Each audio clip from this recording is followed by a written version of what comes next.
A gratidão é minha. A gratidão é minha por estar aqui. E a cada reunião, a cada encontro, além de ser muito prazeroso, ter a sensação de que nós conseguimos reunir um grupo para estudo, sempre acontecem coisas que nunca são por acaso. Então, hoje eu havia preparado uma apresentação que eu já modifiquei agora durante a prece, por conta de um acontecimento que vocês pediram para que eu mesma me apresentasse, e aí a Thelma me diz, conta da sua carreira no Espiritismo, isso é muito importante.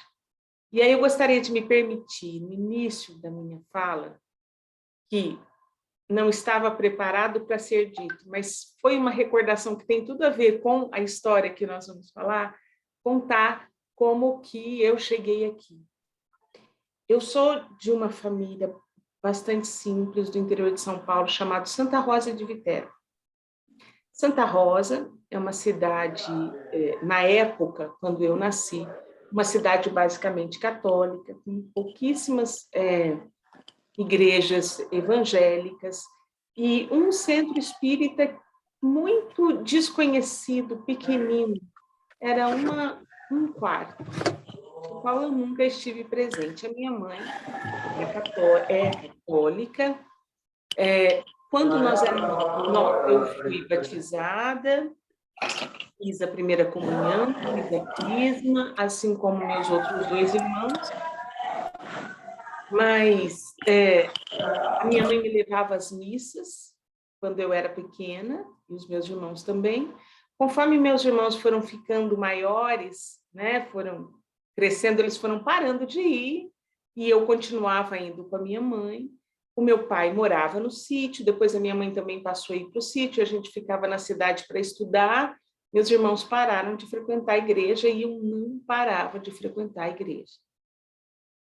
Só que eu não consigo entender por quê.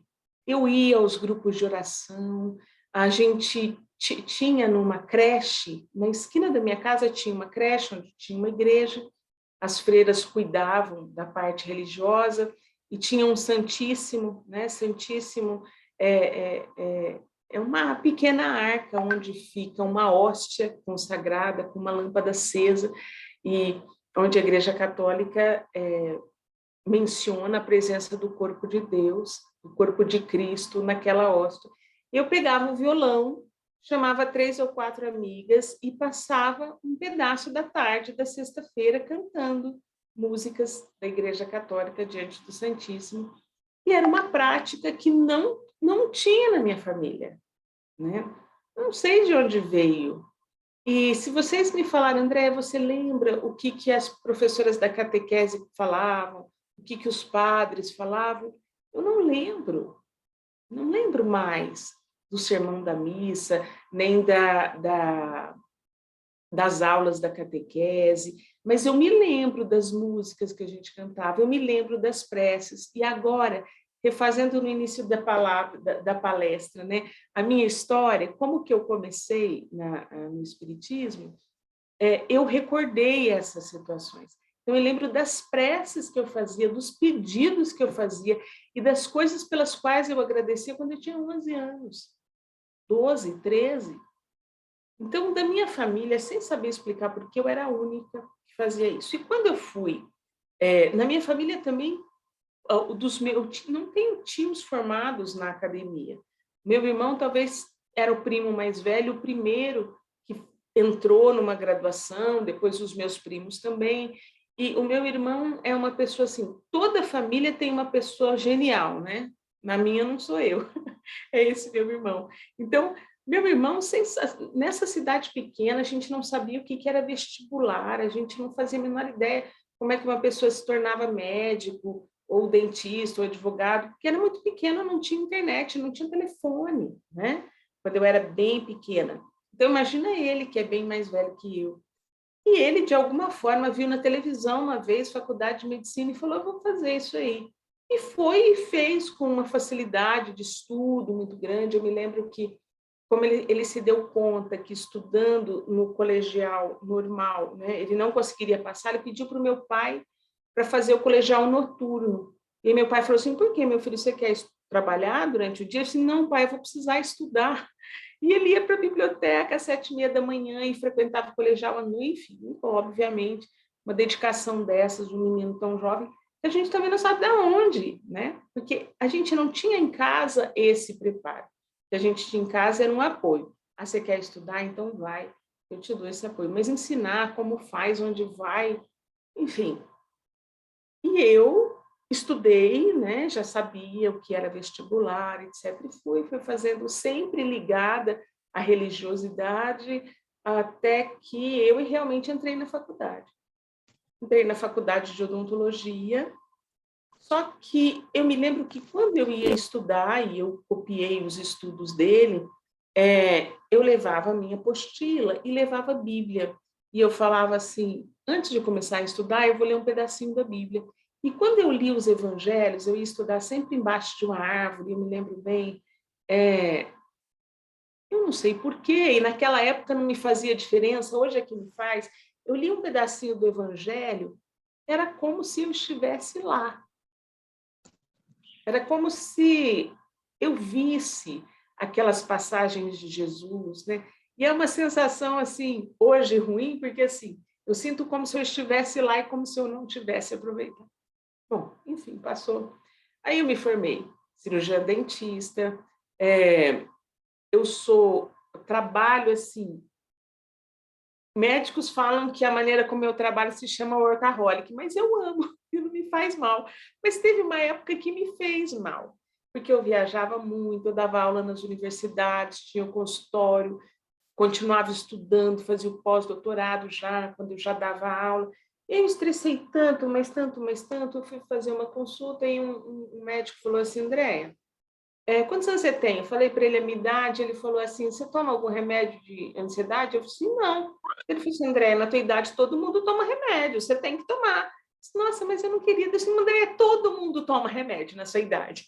Era um colega que dava aula comigo. E eu fui procurar um psiquiatra. Isso eu já tinha uns 7 anos de formada, né? Trabalhava lá 18 horas por dia e gostava, ainda achava que eu fazia pouco. Fui ao médico e falei para ele, olha, é o seguinte, na minha idade todo mundo toma remédio, eu quero saber qual que é o remédio que eu tomo para eu me sentir melhor, né? Porque às vezes eu ficava triste, enfim. Aí ele falou assim para mim, filha, você não precisa tomar remédio, não. Você precisa estudar. Eu falei assim, gente, ó, eu entrei num psiquiatra maluco, né? Vim aqui para ele falar para eu parar de trabalhar e me dar um remédio, e ele fala que eu preciso estudar mais. Mas, lógico, um senhor, eu respeitei, né, ouvi. Ele falou que eu precisava estudar obras de arte, né? Eu assim, pai de Deus, eu sou dentista. Dou aula na universidade, tem paciente no consultório, ele está falando para eu estudar obra de arte, que hora que eu vou fazer isso? Ele disse, olha, anota que eu vou estudar, vou te marcar as obras de arte que você tem que estudar.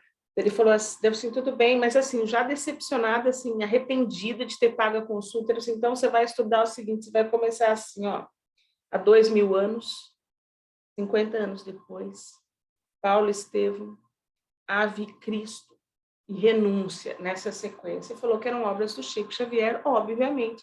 Eu, religiosa que era, não existe nenhum religioso estudioso que não tenha um respeito gigantesco pelo Chico. Não existe, isso não existe. Não existe nenhum padre que estude religiosidade que não tenha respeito por ele, nenhum pastor, não existe. Podem não acreditar na reencarnação, mas na trajetória dele, isso não tem. E aí eu tinha essa atração por ele, mas nunca tinha estudado, me debruçado a estudar, e esse médico me deu essas obras e falou assim, você precisa também estudar o Evangelho.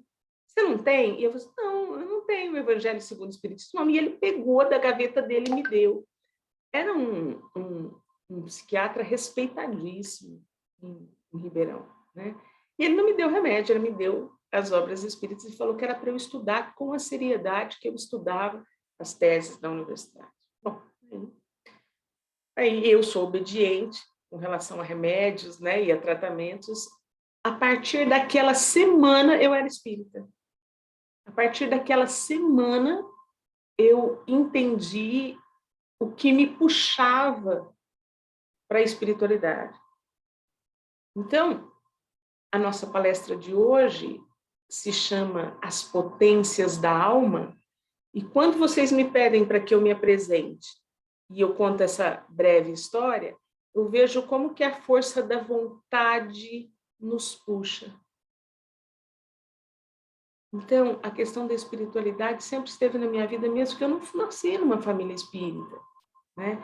E a ignorância da espiritualidade sempre esteve na minha vida, e a cada dia que eu leio uma obra, eu penso assim, gente, Jesus, como governador do planeta, colocou essas obras diante da gente desde o início, e a gente ainda não estuda. Então, há quantas encarnações nós estamos aqui sem o contato com uma obra como essa de Leon Denis, da qual eu vou passar para vocês o resumo do resumo de um capítulo. Quando, como eu disse, o governador do planeta, né, colocou muitos missionários sobre a Terra para falar da existência de Deus, da existência da vida após a morte, em todos os lugares do planeta, nas diversas eras, a gente tem isso já demonstrado pela paleontologia, por todas as ciências que estudam a antiguidade, isso, a humanidade sempre acreditou na existência da vida após a morte. Inclusive, num grupo de estudantes católicos, nós discutimos isso. O que você acha que acontece quando você morre? A gente vai para um lugar. Alguns podem não ter aprendido ou não acreditar que a gente reencarna, e às vezes a gente pode demorar milênios mesmo para reencarnar. Mas todo mundo acredita na existência de algo depois da morte. Tanto que a gente tem medo de morrer, né? Quem não acredita em nada depois da morte vai ter medo de morrer porque acabou, acabou. A gente morre de medo, né? Morre de medo da morte. Morre de medo porque a gente não sabe o que vai acontecer. É como a criança que tem medo do escuro. A criança tem medo do escuro porque ela não sabe, ela não tem conhecimento. Eu me lembro direitinho, o meu filho João devia ter 7 anos. Eu estava na cozinha, ele estava do outro lado da sala, na porta de um quarto, e nesse caminho, da porta da cozinha até a porta desse quarto, tem uma porta de um escritorinho, uma entrada que tem um lavabo e um pequeno escritório, e vem uma coisa escura. E eu estava na porta da cozinha, eu falava assim, João, vem jantar. Ele falava assim, não, não vou. Vem, João, ele lá na outra porta, eu não vou. Por que você não vem? Porque o monstro que vai sair do escritório vai me pegar. Eu assim, filho, não tem monstro, meu filho, pode vir, ninguém, nada vai te pegar, vem, eu tô aqui. Não, eu não vou. E eu tentando convencê-lo. Aí eu falei assim para ele, João, eu te dou 1 milhão se você passar aqui e tiver algum monstro. Daí ele falou assim, você não tem esse dinheiro. Ele não veio, sabe? Ele não foi. E eu precisei atravessar e buscá-lo. Por quê? A criança ainda não tem noção do que tem no escuro. E a gente com medo da morte, né? Ou por reminiscências do passado, de lembrar o que a gente passou, o que a gente fez, o que nos espera, não por lembrar claramente por conta do véu do esquecimento, mas a nossa alma, ela tem pequenas marcas em função das reencarnações. Então, essa obra de Leon Denis se chama O Problema do Ser, do Destino e da Dor. Nós vamos ficar no último capítulo, que é o problema da dor, né? Só que esse capítulo, a gente, quando vê o título, fica esperando lá chegar na dor. Esse capítulo, que é o problema da dor, na verdade, fala das potências da alma. E por que ele fala isso? Porque na dor, nas nossas dores, a gente evidencia, reconhece e ressuscita potências da nossa alma. Antes de nós falarmos disso, vamos falar um pouquinho de Denis. Quem foi Leon Denis? Na época da nossa conhecida chamada Terceira Revelação, que foi a codificação do Espiritismo, né, por Allan Kardec, que aconteceu na França, o momento era do acontecimento das mesas girantes. Todo cientista se debruça sobre fenômenos. Então, a gente teve agora o evento da Covid-19, vários cientistas debruçados para compreender a vacina, como acontece, etc. Na época, um cientista estudioso acadêmico, que foi Allan Kardec, tem o pseudônimo de Allan Kardec, se debruçou cientificamente sobre o fenômeno, mas ele saiu do fenômeno. Depois que ele compreendeu e aceitou que o fenômeno era uma manifestação da existência da vida depois da morte, ele se debruçou como cientista por que esse fenômeno acontece e o que se tem para aprender moralmente com esse fenômeno. Esse foi o objetivo de Denis, então, de Kardec. Então, quando a gente vê, observa nas perguntas do Livro dos Espíritos, nas discussões do Evangelho sobre o Espiritismo, é uma análise moral das consequências morais, o que eu preciso aprender moralmente para a minha vida com a existência depois da morte. E uma das maiores abordagens de Kardec é que, no Livro dos Espíritos principalmente, é que existe sim vida após a morte, e de todos esses espíritos que estavam do outro lado da cortina, né, no plano espiritual, alguns estavam muito bem, alguns estavam mais ou menos, alguns estavam muito mal, né? E qual é a consequência moral? Por que uns estavam bem, por que outros não estavam tão bem? E qual é a grande oportunidade para se reconciliar, que não é a existência do fogo eterno, e sim a possibilidade da reencarnação, a bênção da reencarnação? Kardec se debruçou a isso, enquanto vários outros cientistas da época, que eram muitos, vários outros cientistas se debruçaram sobre o fenômeno. Então, a gente tem muitos cientistas, inclusive alguns ligados à odontologia, que se debruçaram. Isso é corrente eletromagnética? Como é que acontece? O espírito precisa do quê para fazer isso? O homem precisa do quê para entender? Então, a maior parte dos cientistas da época ficaram debruçados sobre o fenômeno e Kardec sobre o efeito moral sobre isso. Mas teve mais um daquela época que se debruçou sobre os efeitos morais, o benefício moral, o benefício de conhecer a vida após a morte. E essa outra pessoa foi Leon Denis.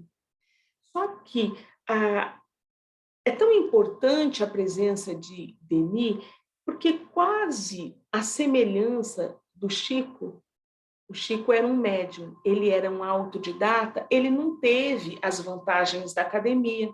Então, Kardec era um estudioso, era um acadêmico. Denis não, Denis estudou até próximo aos 12 anos de idade, porque ele tinha que sustentar a família. Inclusive, ele foi perdendo a visão. Ele deixa 14 obras magníficas, mas, sem dúvida nenhuma, essa é uma das mais relevantes, O Problema do Ser, do Destino e da Dor, que esteve classificada como entre as 10 melhores obras espíritas do século XX. Obviamente, 7 foram do Chico, uma de Denis, uma da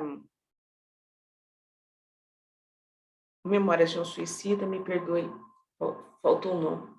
Ivone. Então, Ivone Pereira do Amaral.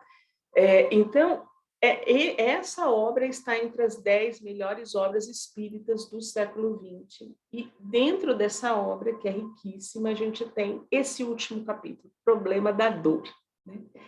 Só que, na verdade, o Problema da Dor, ele evidencia as potências da alma. Qual é a nossa potência da nossa alma?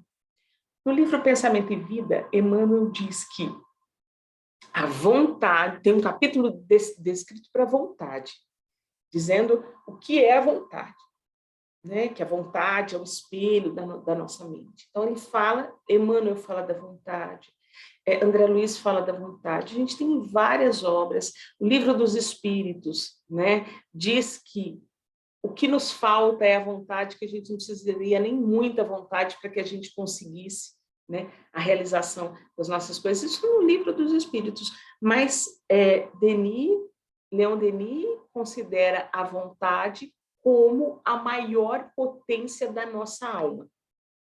E quando nós falamos de vontade, tem uma diferença muito grande entre vontade e desejo. Psicologicamente, me perdoem os psicólogos, eu não tenho credenciais de psicologia para explicar isso, mas existem muitas discussões filosóficas que nós somos uma parte externa da nossa vontade e uma parte interna da nossa vontade.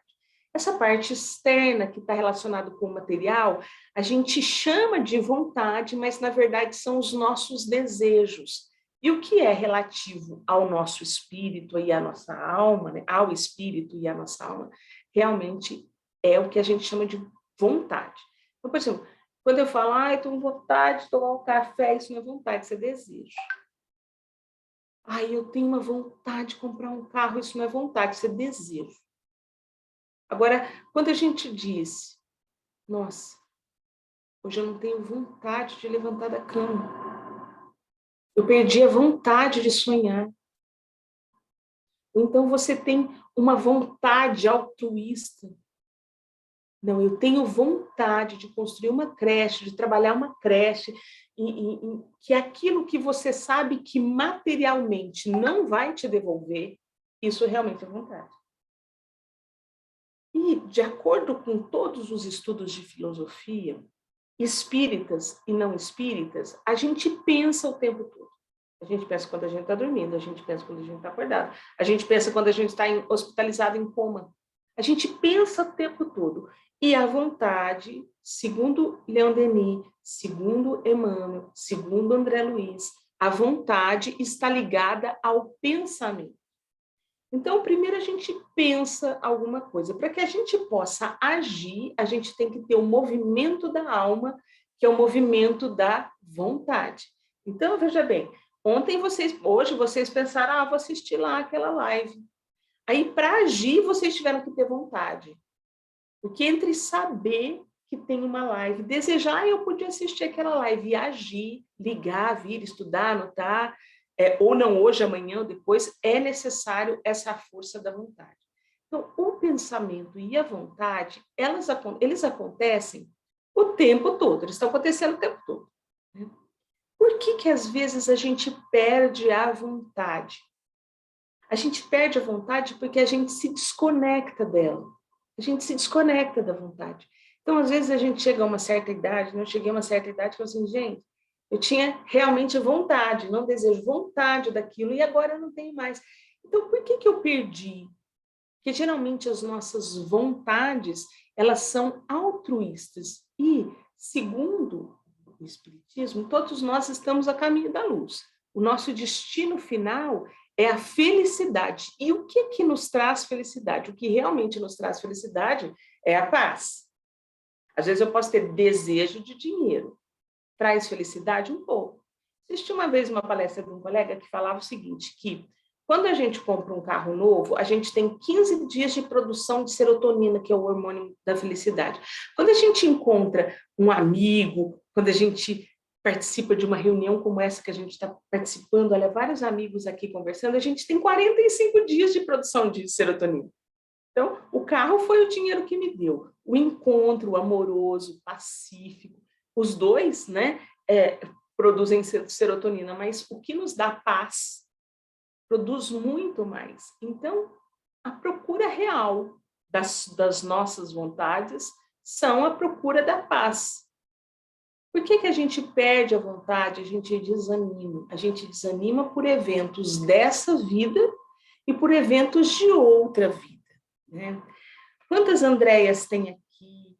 Quantos Simão? Quantas Marli? Quantas Thelmas? Né? Quantas estão aqui que vivem hoje essa personalidade, a personalidade a gente chama que é dada por essa vida, né? Mas quantas histórias marcaram a nossa vida, que hoje está aqui uma vida chamada Andréia. Quando eu desencarnar, nem nome a gente tem mais, né? É um espírito eterno que a gente escolhe o nome. Por exemplo, Emmanuel teve várias reencarnações. A gente escolheu Emmanuel, né? Ele escolheu Emmanuel para assinar os nomes.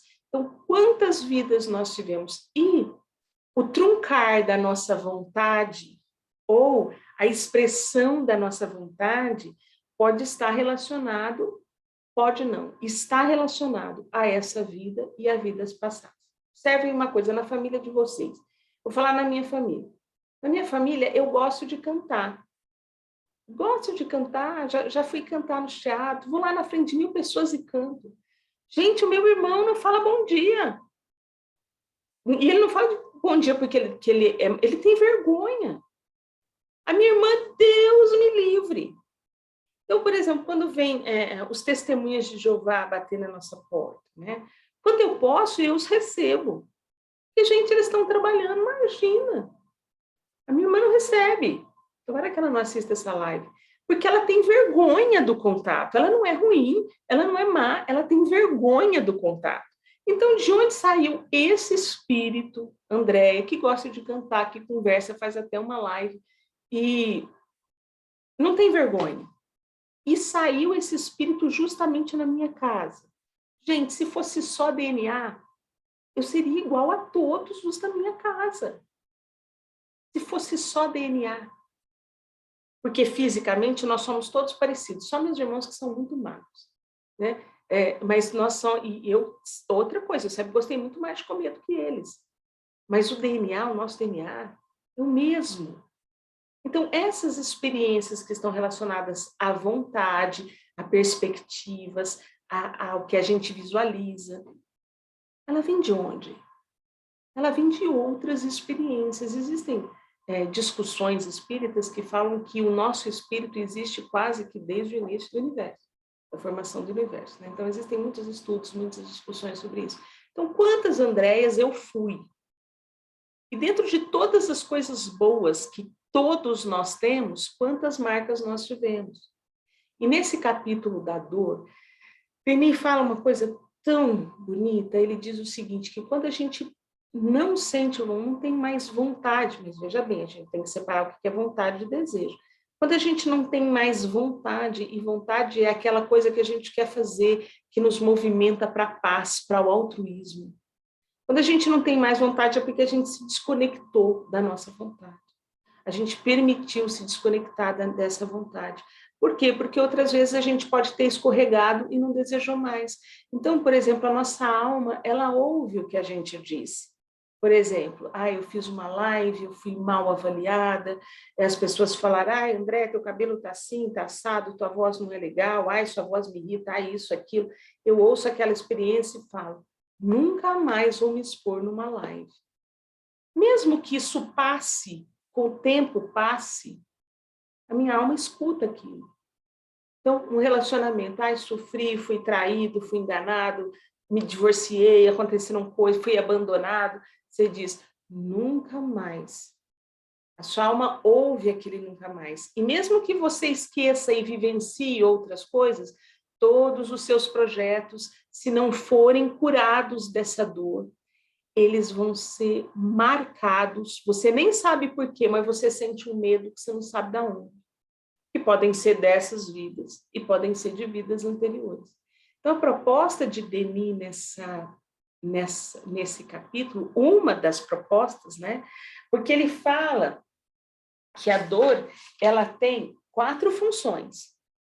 A função de proteger, quando você põe a mão lá na panela quente, quando você põe a mão na tomada e leva um choque, essa experiência marca a tua alma para você não fazer mais. Quando tem a função de proteger, tem a função de aperfeiçoar. Nossa, a voz da Andréa não me agrada naquela live. Então, eu posso pegar essa informação e dizer, nossa, eu vou fazer fono. Eu vou começar a ouvir, eu vou dar um jeito de melhorar isso.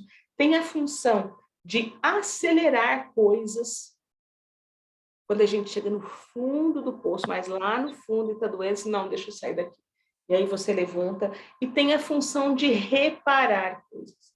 Se a gente pegar essa parte da reparação, quando a gente se desconecta da nossa vontade, Leon Denis faz um convite para que a gente visite a dor. Porque a dor faz a gente sofrer, adoece a gente, chega num ponto que a gente não quer mais vivenciar aquilo. Então, a gente apaga às vezes, de um lado negativo, né? Quando tem uma discussão com alguém, né? Você discute com uma pessoa, você não consegue, a pessoa te provoca, você discute, acabou ali a confusão, você fica mais meses e anos discutindo com a pessoa no seu cérebro, né? Sem parar para pensar, puxa vida, e se eu tivesse acabado nessa discussão com uma palavra de amor? Mas a gente tem que ser humilde demais para a gente reconhecer os nossos erros. E Denis faz um convite para que a gente visite essa dor. Tenha um tempinho de visita àquela dor e ressignifique aquela dor. Porque eu assisti um dia uma palestra de um médico. Ele falava assim, 92% das coisas com as quais a gente se preocupa não acontece. Gente, então quer dizer que a gente perde 92% da nossa vida, porque a gente vive pré-ocupado. E aí, é científico isso. É estatístico, 92% das coisas com as quais a gente se preocupa não acontece. Então, as coisas das quais a gente tem medo são muito menores do que a gente acha.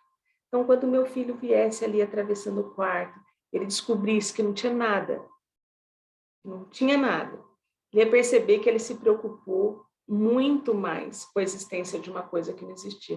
Quando a gente revisita a nossa dor, olha, fui abandonada, então, peraí, no meu dia de meditação hoje, no meu dia de prece hoje, eu vou revisitar esse abandono e vou dizer, olha, fulano, fulana, tá tudo bem.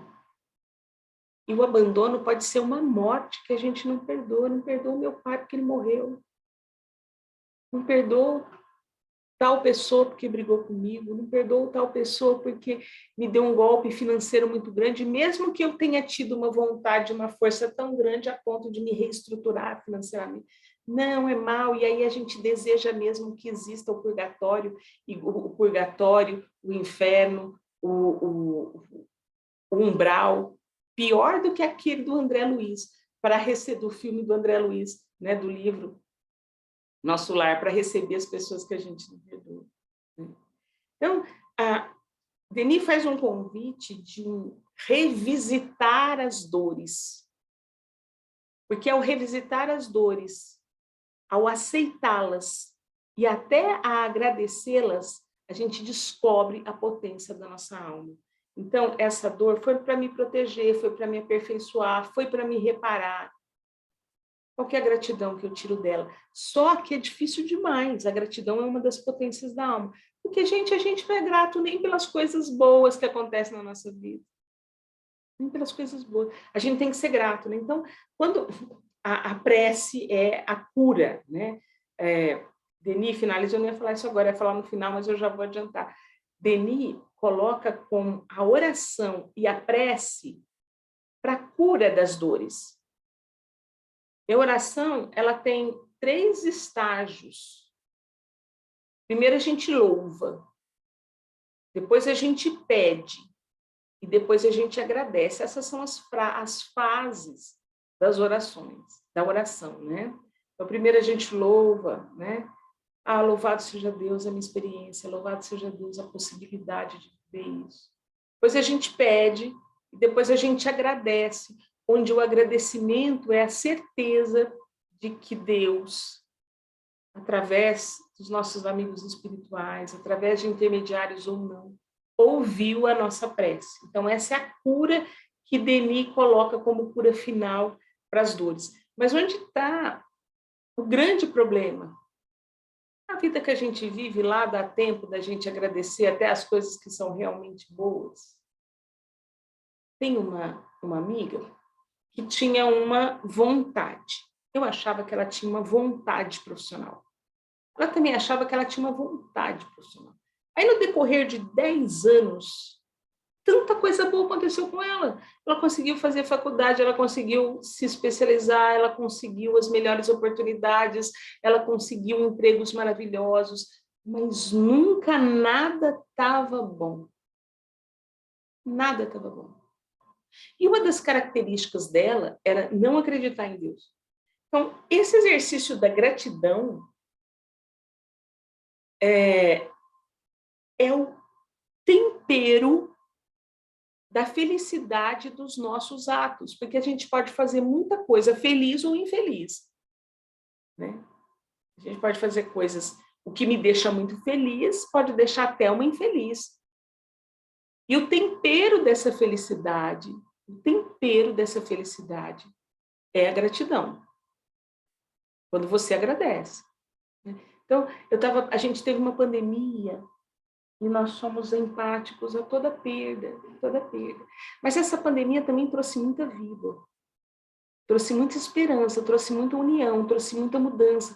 Doenças graves, às vezes, fazem isso com a gente. Pessoas que se curam de um câncer, por exemplo, ele muda totalmente a forma de viver. Ele agradece as pequenas coisas, né? E, então, a gratidão é uma das potências da alma, mas é muito difícil você agradecer uma perda, porque está doendo, né? Então, Denis propõe revisitar a dor. Revisitar a dor, óbvio. Ninguém vai ficar revisitando a dor, tá? Num luto recente, não é isso.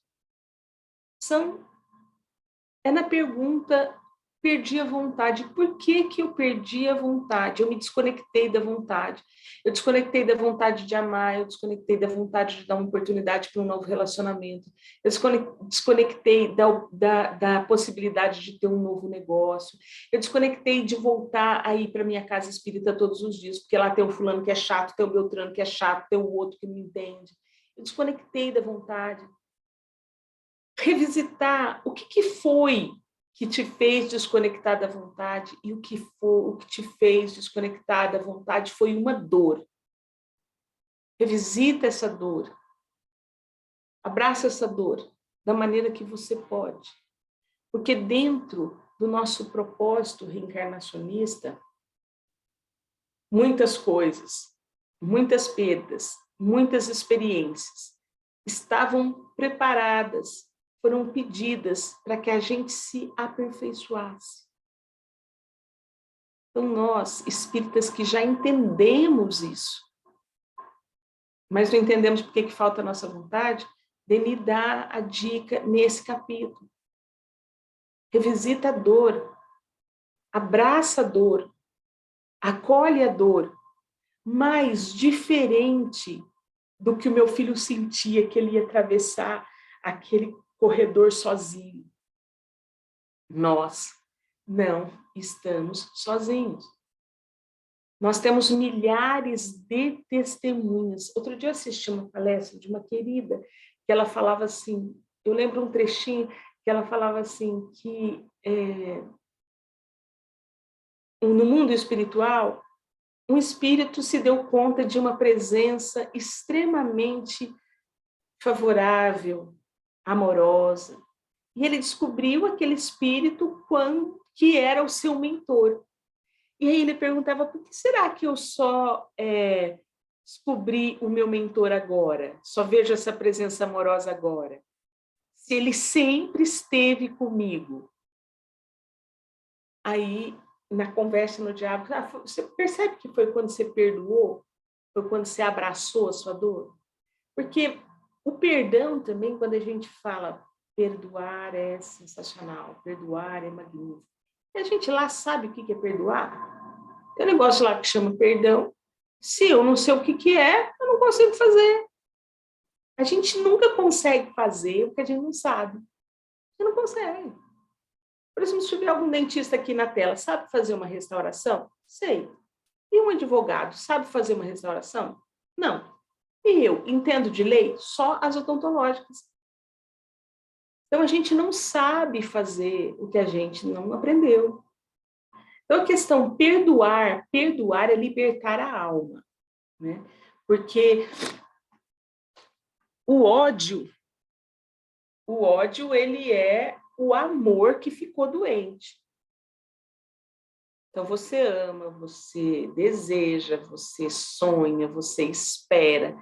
Nada daquilo dá certo e você passa a odiar. Ninguém nasce odiando. Você tem, por conta do véu do esquecimento das reencarnações, se existe... Imagina que eu odeio Simão. Lá na encarnação passada, Simão, Você me afogou lá, me jogou lá, me enforcou, sabe Deus o que você me fez? Então, eu te conheço, e quando eu te penso assim, nossa, tem alguma coisa no Simão que não está certo. A gente é assim, né? Às vezes está num ônibus, às vezes está no mercado, você olha uma pessoa assim, nossa, parece que tem alguma coisa que não está dando certo. São as pequenas marcas, não sinto isso com você não, viu, Simão? Isso é só um exemplo. São as pequenas marcas da alma que a gente não sabe de onde vem, mas que nós tivemos a bênção do esquecimento. Porque vocês já pensaram, se todas essas marcas viessem à tona em uma única vida para a gente curar? Não dá conta.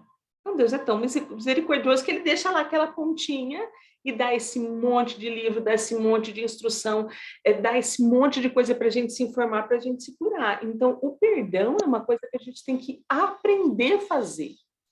Aí, como é que eu vou fazer isso? Muitos já falaram sobre isso, mas Jesus disse, faz as pazes com teu amigo enquanto encontra-se a caminho com ele. Se você acha que você está culpado, você vai lá e pede desculpa. Se ele não te desculpar, o problema é dele ainda. Mas a tua parte você tem que fazer. Perdoar não é insistir para que o outro venha fazer as pazes com você. Perdoar é, eu gostaria que isso fosse diferente. Fulano nem conversa comigo, vou orar. Mas você vai orar para quê? Aí eu vou orar para ele vir aqui em casa. Não, gente. Ora para que Deus resolva. Resolva. Como vai ser, deixa para Deus, a gente não tem condição de pensar isso. Entende? Faça prece. Tire essa... Não transforme seu coração numa cadeia, numa cela, onde está trancado um monte de coisa ruim. Não faça isso. E como que a gente tem que fazer? Gente, ó, isso eu sinto informar. É igualzinho exercício físico. A gente tem que treinar, se possível, todo dia e tem que jogar um remédio lá em cima. E o remédio que a gente joga lá em cima é a prece, é a oração. Ô, Jesus, cura meu coração. Cura meu coração dessa dor que não passa. Sem ser vítima. Ai, eu sou um coitadinho, na minha vida nada dá certo, porque Deus não me olha, meus amigos espirituais sumiram, eu só tenho obsessor. Como se a gente não fosse obsessor. Quem não perdoa é um obsessor. Aqui encarnado. Ah, não perdoa a Thelma. Eu aqui encarnada. A gente lembra das obsessões, da descrição das obsessões? As obsessões, elas podem ser de desencarnado para encarnado, que é é obsessão de romance, de filme de Hollywood. Tem alguém desencarnado obsediando o encarnado. Mas ela pode ser de desencarnado para desencarnado. Então, você tem um amigo que brigou, o João brigou com o Pedro. O Pedro desencarna brigado. Quando o João desencarna também, você pensa assim, nossa, será que lá eles vão continuar brigando? É obsessão de desencarnado para desencarnado. Mas nós temos obsessão de encarnado para desencarnado. Quando você não perdoa seu pai que já desencarnou, quando você não perdoa alguém, ou quando desencarnados de outras vidas que você continua obsediando, que você continua obsediando nos teus sonhos, quando você não faz uma prece antes de dormir. E o seu espírito se desdobra e você vai lá e continua brigando. Agora, a obsessão mais fácil de resolver, que a gente não quer resolver, é a obsessão de encarnado para encarnado.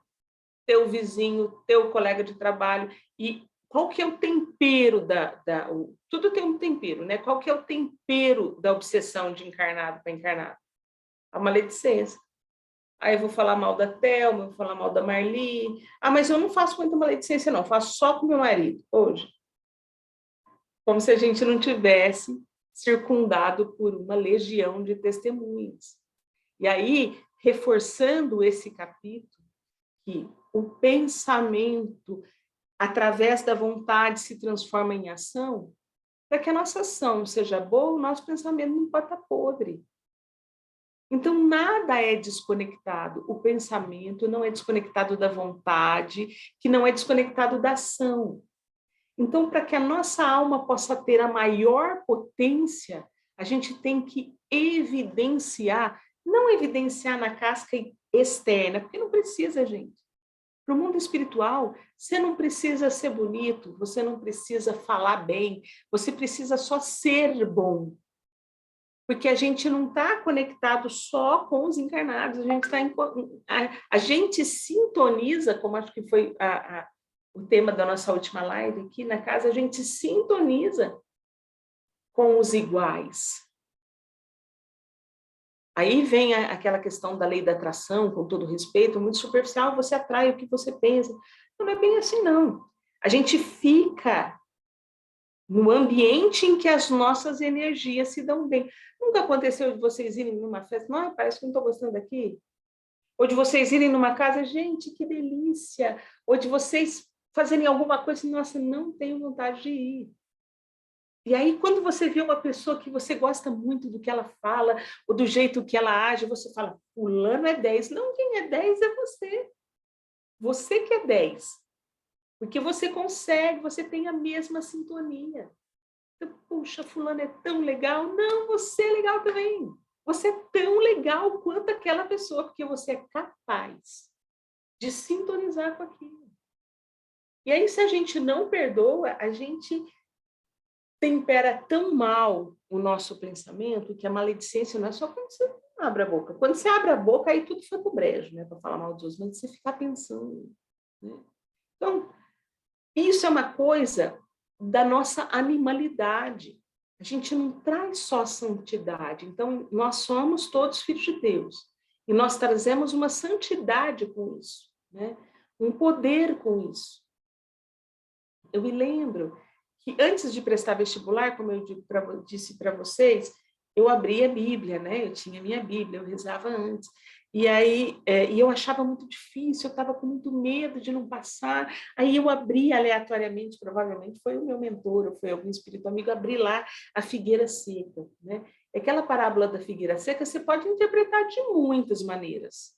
Muitas. Você vai interpretar da maneira como a sua condição de conhecimento espiritual estiver naquele momento. Naquele dia, eu interpretei assim: Jesus passou, não viu figo, amaldiçoou a figueira e falou assim, que nunca mais nasça figo de ti. Eu até achei que o negócio não combinava mais muito com Jesus, por ele amaldiçoar uma figueira. Só que Jesus só dava exemplos. À tarde, eles voltaram, secou a figueira e os apóstolos, nossa, mestre, você viu? Figueira secou, como é que você fez isso? E ele falava assim, gente incrédula. Ele falou isso na figueira e falou também quando ele tirou o espírito mau, né? De um jovem que o pai procurou, olha, já procurei teus apóstolos, não conseguiu, você não consegue tirar esses espíritos. E Jesus fala assim, gente incrédula, até quando estarei convosco? Para fazer o que vocês mesmos podem fazer. Isso quando ele tirou o espírito do jovem, né? E na figueira ele falou assim, gente, se vocês tivessem a fé do tamanho de um grão de mostarda, você diria essa montanha, levanta-te e atira-te ao mar. Para que a gente vai querer que uma montanha levante? Mas isso é para mostrar a grandiosidade. E aí, eventualmente, eu faço acupuntura, né? Em alguns colegas, eu faço com semente de mostarda e eu tenho que lembrar, poxa, minha fé não é nem desse tamanho. Né? Então, a fé, né? a nossa possibilidade, as nossas realizações, a realização da nossa vontade de atingir a paz, porque a paz é melhor que dinheiro, a paz é melhor que saúde, a paz é maior que tudo, né? Então, já vamos colocar nossa vontade para atingir o que há de mais superior, que é a paz. Para isso, a gente tem que ter fé. A gente tem que ter fé. A gente tem que ter fé na vida futura. A gente tem que ter fé que é a bondade, que é o amor que é transformador. Porque Jesus passou aqui de novo pela terra para mostrar o amor, que é o amor. Ele já tinha falado. Então, está dentro, é potência da nossa alma, todas as realizações, através do nosso pensamento, por conta da nossa vontade. Mas, gente, peraí, vamos ver se essa vontade não é desejo. Porque a gente está falando de uma coisa espiritual forte. Então, por exemplo, muitos vídeos que a gente vê, vamos mentalizar, porque a gente tem muito poder no nosso pensamento para aparecer um carro aqui, gente. Vamos fazer diferente? Vamos pedir vontade de novo, de trabalho, inspirações de trabalho, para a gente conseguir comprar esse carro. Não uma forma mágica, mas a vontade para que a lei natural aconteça. E a nossa vontade maior é a vontade da paz. Para finalizar a nossa conversa, né, às vezes essa vontade que foi destruída, ela é acompanhada por um problema de saúde. Quem tem um problema na tireoide não tem vontade de nada. Não tem vontade de nada. Porque é um problema hormonal, um problema de saúde. A gente precisa de tratamento médico. A gente precisa ir até o tratamento. Só que o que foi que nos causou essa doença? Os livros de André Luiz mostram que é o pensamento que adoece e depois adoece o resto. Mas não pode ter vindo isso um pedido de outras vidas? Pode. Mas se a gente vai se curando pelo pensamento, tudo fica mais leve. Ora, e nós não conhecemos pessoas que teriam tudo. Chico, gente, Chico tinha problema cardíaco, Chico não enxergava, Chico não tinha dinheiro. Olha o que esse homem fez. Por conta de um pensamento limpo, de uma vontade atuante, da prática das ações. Então, dentro das potências da alma, Denis mostra que a maior potência da alma é a vontade. Nós devemos revisitar as nossas dores, porque são as nossas dores que nos fizeram desconectar da vontade. Gente, ninguém reencarna, a não ser as reencarnações compulsórias, para querer errar. Ninguém levanta, hoje eu vou fazer tudo errado na minha vida, hoje eu vou fazer minha vida dar errado. Não, a gente não encarnou para isso. Se a gente não está conseguindo fazer, é porque a gente desconectou da nossa vontade. Para a gente conectar a nossa vontade, a gente precisa perdoar. Eu sei, não sei como é que faz isso. A gente precisa amar. Eu sei, não sei como é que faz isso. Então, qual que é o remédio? Prece. A gente ora, a gente pede a presença dos nossos amigos espirituais que nos acompanharam em tantas vidas, em tantas encarnações. A gente pede a misericórdia de Jesus, que já deu uma, que foi a da reencarnação. Se a gente está errando, ele vai dar outras. A gente deseja o bem para todos, para todo mundo. Essa prece inicial foi tão importante, pedindo para que todos os nossos irmãos estivessem bem. Então, nessas pequenas palavras, o resumo de Denis, do último capítulo, a dor é o segredo da desconexão da nossa vontade. Vamos revisitar as nossas dores, aceitá-las, modificá-las, entendê-las. Se a gente precisar de ajuda psicológica, que seja, né? Mas não adianta a gente ir no psicólogo para ele resolver o problema da gente, porque o problema da gente que resolve a gente mesmo. É a gente mesmo. Ele pode até dar uma palavra, mas quem resolve é a gente. Então, a gente revisita as nossas dores, a gente entende por que a nossa vontade foi e a gente pede ajuda para a gente se reconectar à nossa vontade, porque a vontade é a maior potência da alma. Nós estamos aqui para caminhar para a luz, para caminhar, a gente vai ter que achar a luz. Enquanto a gente não for feliz, que a felicidade é o objetivo final de todos os espíritos, enquanto a gente não for feliz, a gente vai ficar indo e voltando, indo e voltando, indo e voltando. Se Deus quiser, para cá, porque tem lugares piores, né? Então, a gente vai ficar indo e voltando pela bênção da reencarnação. Então, assim como numa escola que a gente não estuda e reprova, que a gente estude agora e coloque em prática. E os missionários já vieram. Então, nosso mais profundo agradecimento a Denis, Leon Denis, por ter escrito essa obra, né?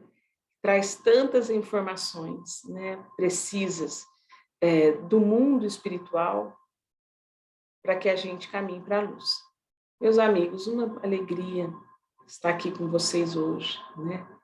Discutir isso entre nós e entre tantos espíritos que estão aqui conosco, que estão aí com cada um de vocês, onde vocês estão. Obrigada por essa manhã iluminada.